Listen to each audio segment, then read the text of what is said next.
नमस्कार दोस्तों। मैं बालाजी एजुकेटर अशोक कुमार प्रजापति आप लोगों को एक नई वीडियो में हार्दिक स्वागत करता हूँ। ये हमारी सेकंड वीडियो है डाइजेस्टिव सिस्टम, मनुष्य के पाचन तंत्र की रूपरेखा या हम बेसिक इंफॉर्मेशन यहाँ तक की टीथ तक हम आप लोगों को फर्स्ट वीडियो में पढ़ा चुके हैं। ये हमारी सेकंड वीडियो है, इसमें हम आगे अब अध्ययन करते हैं, ठीक है ना। तो आज हम माउथ पढ़ा रहे थे, माउथ में हम टीथ तक बता चुके थे कि हमारे यहाँ डेंटल फार्मूला क्या होता है ना। डेंटल फार्मूला क्या होता है और कितने दांत होते हैं, कितने दूध के दांत होते हैं, मिल्क टीथ कितने होते हैं, है ना। और कितने दांत 2 बार आते हैं, विषम बार ग्रंथि, द्विबार ग्रंथि, ये सब हम बता चुके हैं। और अकल के दाढ़ क्या होते हैं उसके बारे में भी हम बता चुके हैं, अकल के दाढ़ से क्यों खाते हैं, है ना। इन सब के बारे में हम बता चुके हैं। आज मैं चूंकि एक ही वीडियो बहुत लंबा हो जाता है तो आप लोग देखते नहीं हैं, इसलिए हम जो है तो इस वीडियो में अब जो है तो माउथ में टॉन्ग के बारे में बताएंगे, जिसे हम कहते हैं जीभ, ठीक है। देखिए जीभ का हमारा स्ट्रक्चर इस तरह होता है ना। तो टंग क्या है, muscular organ, sensory organ, flexible, है ना। देखिए इस टंग को क्या कहते हैं, मस्कुलर ऑर्गन, ठीक है ना। मस्कुलर ऑर्गन एक मसल से बनी होती है इसलिए मस्कुलर ऑर्गन। सेंसरी ऑर्गन ये सेंस करती है किसका सेंस करती है, स्वाद का सेंस करती है, ठीक है ना। ये किसका स्वाद सेंस करती है, स्वाद का सेंस करती है ना। और आगे है और फ्लेक्सिबल, इसको हम मूवमेंट कर सकते हैं, चाहे इधर उधर फ्लेक्सिबल होती है इसको हम क्या कर सकते हैं, मूवमेंट कर सकते हैं, है ना। ये फ्लेक्सिबल होती है ना। और इसका काम क्या होता है, टेस्ट स्वाद, कैसे कड़वा है, खट्टा है ना, नमकीनी है ना। इन सब का जो है तो इसका यह वर्क होता है। टेस्ट स्पीच बोलने में मदद करती है। फूड मिक्सिंग, फूड को मिक्स करने, जो हम खाना खाते हैं उसके भोजन को मिक्स करने के लिए काम करती है हमारी जीभ, है ना। और लेंथ इसकी जो है 10 सेंटीमीटर होती है ना। तो ये हम जीभ के बारे में बता रहे हैं, तो आगे चलते हैं। तो आगे क्या है, पाइपिला टेस्ट बड्स, जीभ में क्या होती है, ये देख रहे हैं जीभ आप लोग, इस पिक्चर दिखाई दे रहा होगा, ये हमारी जो जीभ है इसमें क्या है, पाइपिलाई पाई जाती है।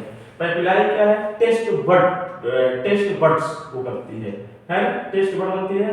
टेस्ट बड कैसा है, बटर है, सोर है, स्लेटरी है, स्वीट है, ठीक है ना। अब पाइपिलाई क्या होती है, 4 प्रकार की होती है पाइपिलाई, ये फर्स्ट, सेकेंड, थर्ड, फोर्थ, है ना। सर्कुलेट पाइपिलाई, ठीक है ना। पाइपिलाई, सर्कुलेट पाइपिलाई, फोलिएट पाइपिलाई, फंजीफार पाइपिलाई और फ्लीफार पाइपिलाई, ठीक है। अब देखिए अब टेस्ट बड क्या होते हैं, बटर, है ना, बिटर कड़वा, श्योर खट्टा, स्लाइटली नमकीनी, स्वीट मतलब मीठा, ठीक है। तो ये आप देख रहे हैं। तो हमें इसको ओ करने के लिए हम यहाँ इमेज बना के रखे हैं। तो ये देखिए, ये जो हमारा यहाँ पर बिंदी दिख रहा है ना, इसके नीचे जो है तो क्या पाई जा रही है, सर्कुलेट पाई जा रही है। ये जो हमारी है सर्कुलेट, ये वाली क्या पाई जा रही है, पाइपिलाई पाई जा रही है, ठीक है ना। नीचे कौन सी है, फोलिएटेड, फिर यहाँ से लेके यहाँ तक जो है तो फोलिएटेड है, फिर फंजीफार ये यहाँ से है, ठीक है ना। और ये जो है तो फिलोफार ये नीचे सबसे पाई जा रही है, ठीक है ना, यहाँ पे। अब देखिए अब टेस्ट बड कैसे परफॉर्म करती है, तो देखिए टेस्ट बड मतलब ये स्वीट कहां से कहां तक, ये देख रहे हैं ना, ये स्वीट का स्ट्रक्चर है, ये स्वीट यहाँ से लेके यहाँ तक, ये क्या है, यहाँ तक हमको कैसा मीठा, अगर जब हम मीठा कुछ चीज खाते हैं तो हमको कहां पर जीभ में महसूस होता है, यहाँ पर महसूस होता है, ठीक है। स्लाइटली, है ना, मतलब नमकीनी, नमकीनी हमारे कहां तक होता है, ये यहाँ तक है, ये नमकीनी है, स्वाद क्या है, ये नमकीनी है ना। स्लाइटली श्योर मतलब खट्टा हमको कहां महसूस होता है, यहाँ से लेकर के यहाँ तक, एक खट्टा है। वेटर मतलब हम कड़वा, कड़वा में कहां लगता है, ये ये जो है तो हमें यहाँ से यहाँ तक कड़वा महसूस होता है, ठीक है ना। ये हमारे सावर का है, खट्टा महसूस होगा। ये हमारे यहाँ नमकीन स्लाइटली होगा, यहाँ पे स्वीट होगा। आई होप कि मैं आप लोगों को समझाने में सफल हूँ, है। फिर क्या है, frenulum attach with tongue, frenulum attach with tongue, मतलब हमारी जीभ जो है तो हम देखते होंगे कि एक जो है नीचे अगर हम ऐसे करेंगे ऊपर करेंगे तो इसमें जो है अटैच रहती है। इसका क्या नाम है, फ्रेनुलेमेट, इससे अटैच रहती है। लेकिन ये जो है तो कुत्ते की तरह हमारी जीभ बाहर नहीं जाती, इसमें कहते हैं हायोइड बोन, जिस बोन से हमारी अटैच रहती है हायोइड बोन। ये मसल है फ्रेनुलेम अटैचमेंट, और ये क्या है हायोइड बोन है, हायोइड बोन से भी अटैच रहती है। इससे क्या है, इससे टंग हमारी अटैच रहती है और इससे जो है तो ए अटैच रहती है, ठीक है। आई होप कि आप लोग समझ गए होंगे, है ना। तो अब आगे चलते हैं, ये हमारा जीभ टोंग का काम खत्म हुआ, है ना। टंग में कुछ लगा नहीं, उसमें स्लैब जो कि क्या कहाँ स्वाद कैसा आता है कैसा नहीं आता है, किस जगह पर क्या होता है, स्वीट कहाँ होता है ना, खट्टा कहाँ होता है, कावा कहाँ होती है, ये सब जान गए हैं, ठीक है। अब हम चलते हैं इसमें क्या है, सलाइवरी ग्लैंड, है ना। सलाइवरी ग्लैंड 3 पेयर होती है, कितनी होती है, 3 जोड़ी होती है सलाइवरी ग्लैंड, 3 इस साइड और 3 इस साइड, 3 इस साइड 3 इस साइड, ठीक है। कितनी जोड़ी हो गई, 3 जोड़ी हो गई, पेयर होती है, कुल 6 होती है, दो तरफ मिला दीजिए 6 होती है, 3 जोड़ी होती है। आप सलाइवरी ग्लैंड पढ़ रहे हैं तो हम क्या इसमें क्या पढ़ते हैं, लार को पढ़ते हैं, बेसिकली इसमें किसको पढ़ते हैं हम, लार को, ठीक है।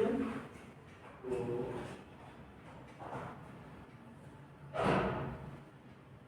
इसमें हम जो है तो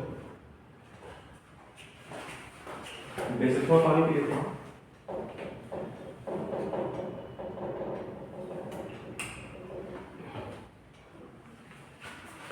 देखिए बेसिकली इसमें क्या किसको पढ़ते हैं, लार को पढ़ते हैं, ठीक है।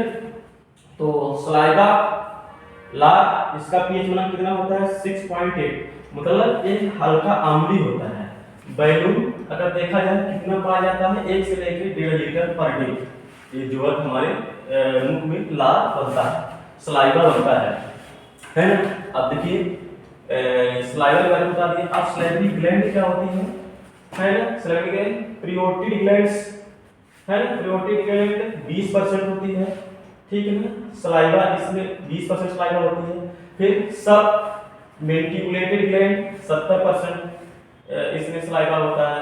सब लिंगुअल ग्लैंड इसमें 5% सलाइवा होता है, ठीक है।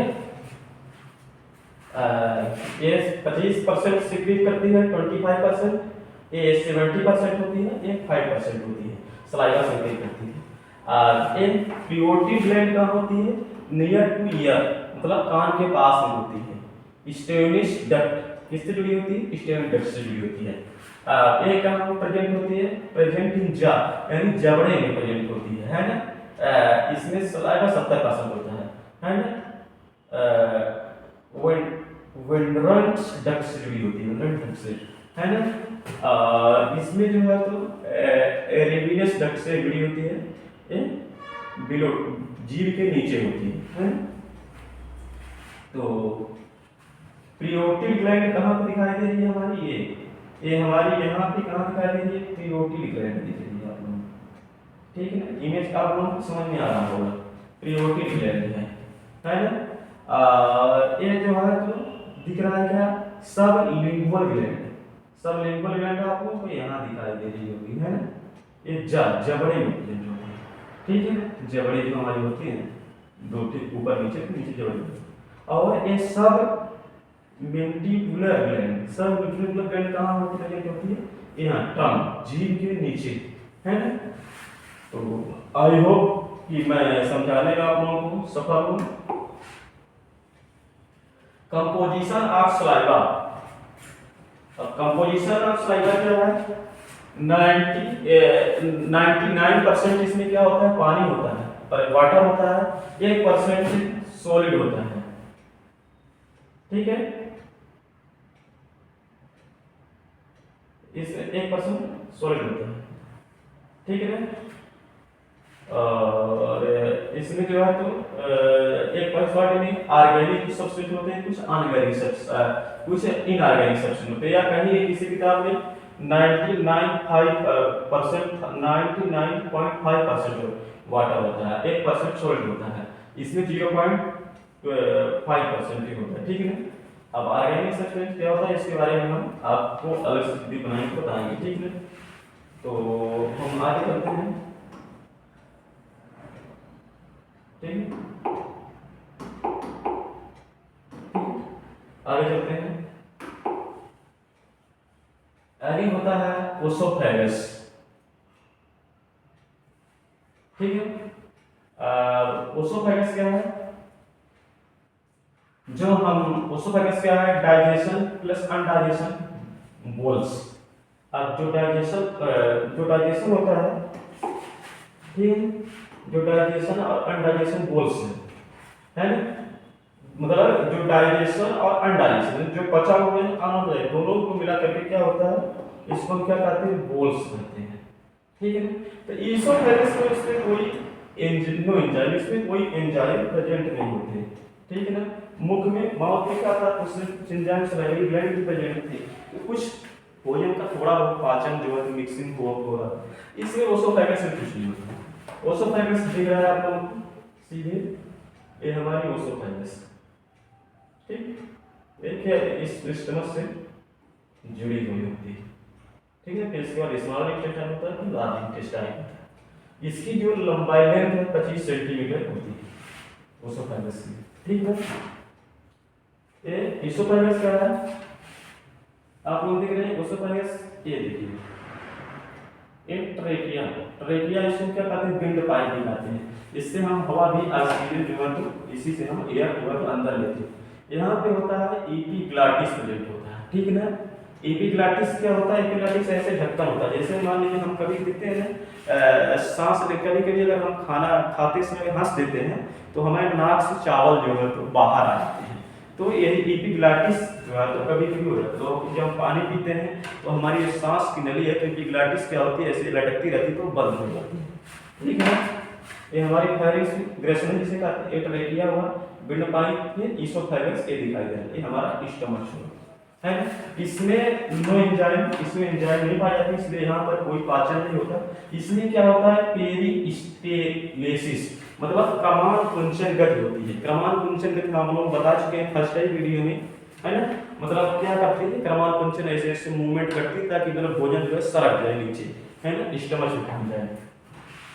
अब आगे चलते हैं, अब आगे आते हैं स्टमक, ठीक है। स्टमक यानी हमारा पेट, ठीक है। पेट क्या होता है, जे शेप आर्गन होता है, ठीक है, जे शेप आर्गन है। इसका आर्गन का स्ट्रक्चर किस तरह है, जे शेप का है ना।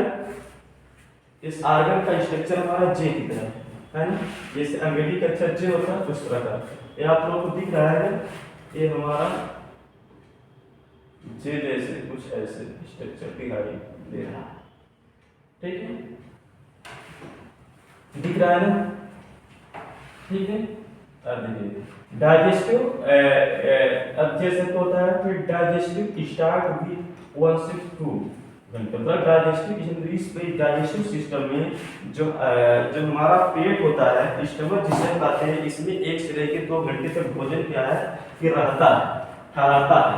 और जब देखिए खाना खाने के बाद हल्की से नींद आती है, जो हम बताए हैं, तो इसमें क्या होता है, ये वाली जो है तो यहाँ होती है गैस्ट्रो ओसोफेगस ओसिफेगोन स्फिंक्टर, माने एक मुट्ठी है हमारे एक प्रकार से, एक है पाइलोरिक स्फिंक्टर इसमें कहते हैं। तो पाइलोरिक स्फिंक्टर, ये दोनों मुट्ठी बंद हो जाती है और आराम से पिसाई होती है भोजन की, मिक्स होता है सब्जी, ठीक है ना, ऐसे ऐसे इस तरह हमें कभी कभी नींद भी आती है, ठीक है ना। तो हम क्या कहते हैं, क्योंकि यहाँ देखिए माउथ से हमारा भोजन गया, यहाँ सलाइवरी ग्लैंड मिक्स हुई, और यहाँ कुछ नहीं, यहाँ सीधे ईसोफेगस एक पाइप है, ठीक है। ये हमारा स्टमक है, ये हमारा पैंक्रियाज है, ये हमारी लार्ज इंटेस्टाइन है, ये हम लार्ज इंटेस्टाइन दिख रही है आप लोगों को, ये लार्ज इंटेस्टाइन इसका दिखा देती है, ये हमारी स्मॉल इंटेस्टाइन है, ये हमारा रेक्टम है, मलाशय इसमें हमारी इकट्ठा होता है, ये यहाँ से बाहर हो जाता है, ये हमारी बल्बिफा अपेंडिक्स है जो अशक्रिय है। हाँ, बल्बिफा अपेंडिक्स बारे में हमको पता है। ये हमारा गॉल ब्लैडर है ना, और हमारा लीवर है। इन सब के बारे में हम जो है तो अच्छे से यहाँ तक हमारा हो गया है, टीथ पढ़ चुके हैं, माउथ पढ़ चुके हैं, है अब ओसोफेगस पढ़ रहे हैं। इन सब के बारे में हम आप लोगों को पूरा डिटेल्स बताएंगे। आज हम पढ़ रहे हैं स्टोमक पढ़ रहे हैं, ठीक है ना, स्टोमक। अब चूंकि अभी ओसोफेगस पढ़ रहे हैं स्टोमक, ओसोफेगस हमारा कंप्लीट होगा। ओसोफेगस में कोई नो एंजाइम, इसमें केवल प्रमाण पंचन गतिविधि होती है ना, उसमें कोई पाचन वचन नहीं होता, वो सीधे यहाँ से स्टोमक में, ठीक है ना।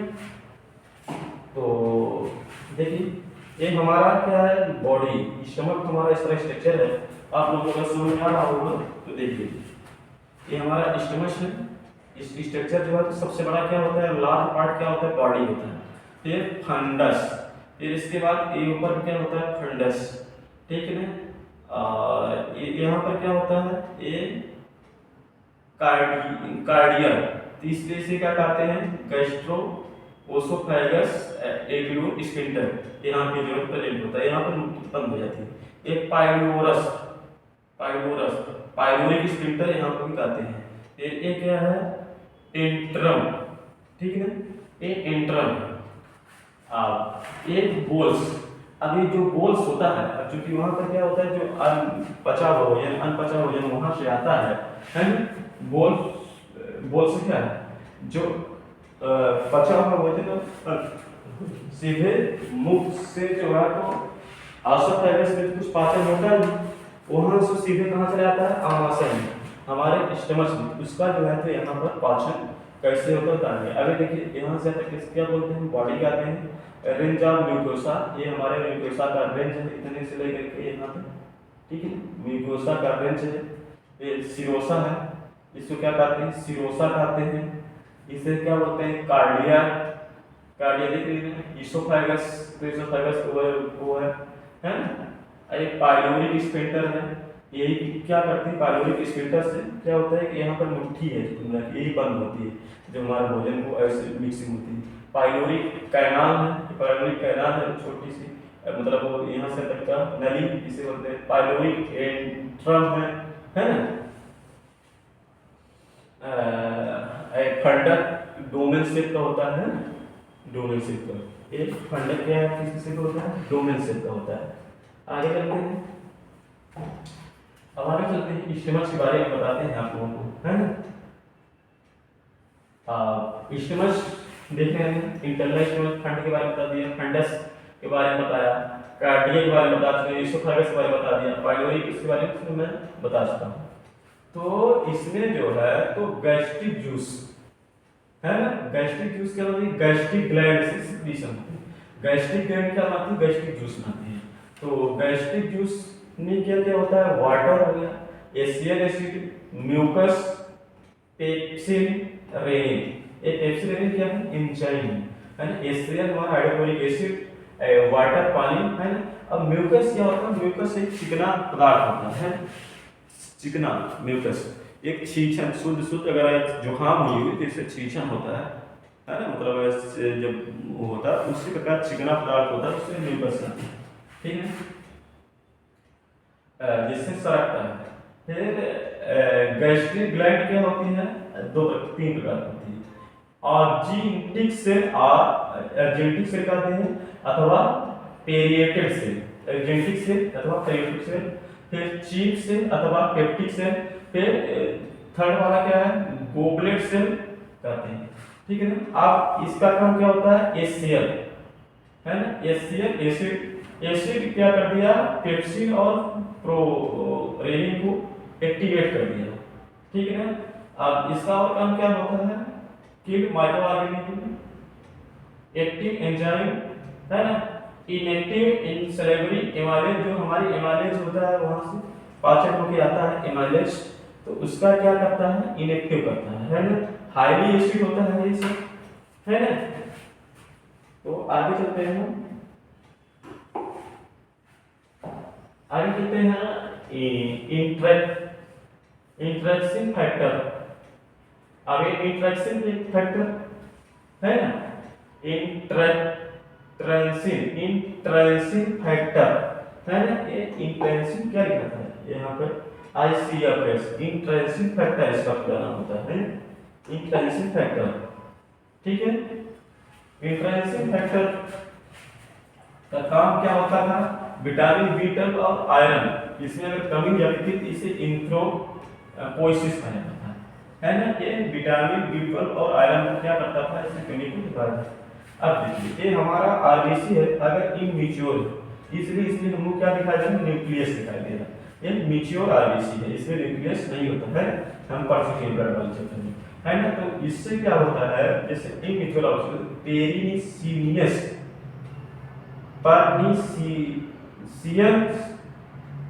परनीसियंस या एनोमिया कहते हैं, इसे परनीसियंस एनोमिया कहते हैं। ठीक है, अब एक्सियल एक्टिवेट होता है, क्या काम करता है, अब पता है आपको हमारे आमाशय में जो है तो कार्बोहाइड्रेट प्रोटीन जो हमारे एक्सियल में है तो किसका पाचन होता है,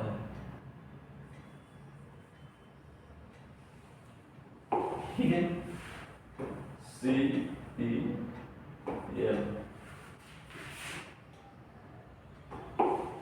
अगर हम इसको ऐसे कर दें तो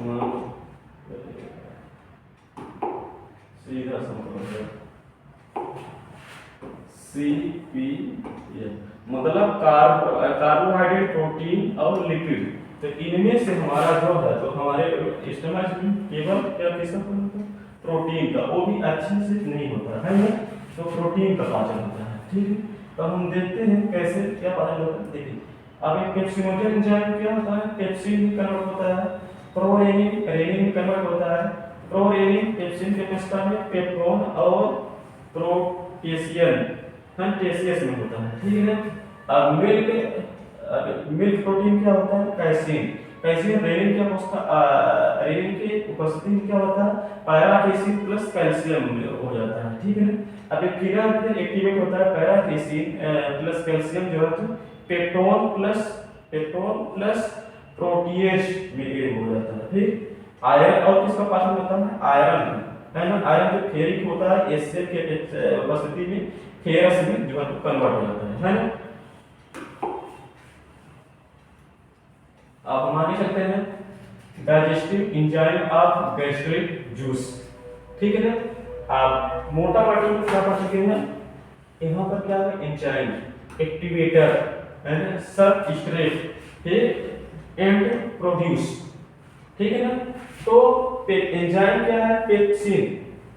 ठीक है ना, एक्टिवेटर क्या हुआ, हाइड्रोक्लोरिक एसिड है ना, सबस्ट्रेट क्या बना रहा है, प्रोटीन बना रहा है, इसको तोड़ क्या कर रहा है, ये प्रोडक्ट क्या बन रहा है, एंड प्रोडक्ट क्या बन रहा है, प्रोटीएज पेप्सिनोजन एंड पॉलीपेप्टाइड्स हो रहा है। ठीक है ना, तो गैस्ट्रिक लाइपेज एसिड मीडियम होता है ना, ट्राइग्लिसराइड्स ऑफ बटर है ना, ट्राइग्लिसराइड और बटर में होता है। ये बेसिकली क्या है, फैटी एसिड एंड ग्लिसरॉल होता है।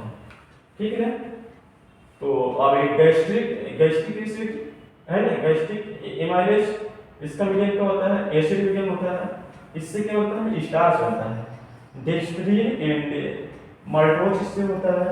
फिर है ना, फिर न्यूक्लियोटाइड एक्टिवेट क्या होता है, न्यूक्लियोटाइड एक्टिवेशन होता है। फिर यूरिया का भी होता है, यूरिक एसिड मीडियम में होता है, यूरिया प्रोडक्ट क्या होता है, सल्फेट क्या होता है, प्रोडक्ट फिर बनता क्या है, अमोनिया इससे बनता है। एक भूल गया था, रेनिन एसिड की उपस्थिति में कैल्शियम प्रोटीन होता है, अच्छा ये होता है, कैल्शियम होता है। अगर कैल्शियम इनपुट बनता है, पेप्टोन प्लस प्रोटीओनेजेस बनता है। तो ये हुआ हमारा क्या, डाइजेस्टिव सिस्टम है ना, डाइजेस्टिव सिस्टम ये हमारा आवास में कंप्लीट हुआ। स्टमच अब हम आगे की वीडियो बनाएंगे, उसमें जो है तो किसके बारे में बात करेंगे, उसमें हम बात करेंगे उसके बारे में, स्मॉल इंटेस्टाइन के बारे में। फिर स्मॉल इंटेस्टाइन के बाद क्या बचा हुआ है, स्मॉल इंटेस्टाइन के बाद लार्ज इंटेस्टाइन बचा हुआ है। ठीक है, और लार्ज इंटेस्टाइन के बाद रेक्टम के बाद एनस मतलब इसके बाद जाता है, नस कोई काम खास होता नहीं है। तो बने रहिएगा यहाँ तक, है ना। तो धन्यवाद।